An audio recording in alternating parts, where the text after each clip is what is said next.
ராமா என்னப்பா? சிக்கன் எடுத்துட்டு வந்திருக்கேன். ஆ, உனக்கு கிரேவி வேணுமா இல்ல பிரியாணி வேணுமா? கிரேவி தான் எப்ப பாரு செய்யறோம். பிரியாணி சாப்பிட்டு ரொம்ப நாளாச்சு. பிரியாணி செய்யா?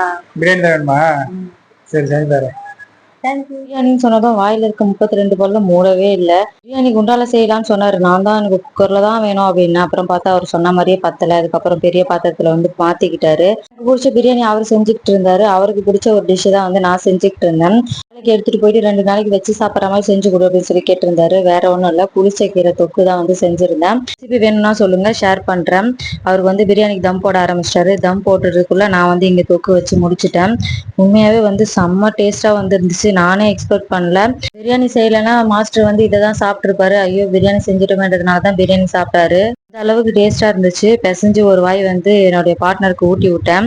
சாப்பிட்டுட்டு அப்படியே ருசியில மறந்து போயிட்டாரு. பக்கத்துல நம்ம கவி குட்டியும் எனக்கு ஒரு வாய் ஊட்டுமா அப்படின்ற மாதிரியே வந்தாங்க. இல்ல இல்ல, நீ அடுத்த வருஷம் சாப்பிடு அப்படின்னு சொல்லிட்டு பிரியாணி வந்து ஓபன் பண்ணிட்டாரு. பிரியாணியை பார்த்த உடனே கீரை டேஸ்ட் மறந்து போச்சு. என்ன பண்றது, நம்மலாம் பிரியாணி அடிக்ட் ஆச்சு. வீடியோ பிடிச்சா மறக்காம சப்ஸ்கிரைப் பண்ணி சப்போர்ட் பண்ணுங்க. தேங்க்ஸ் ஃபார் வாட்சிங்.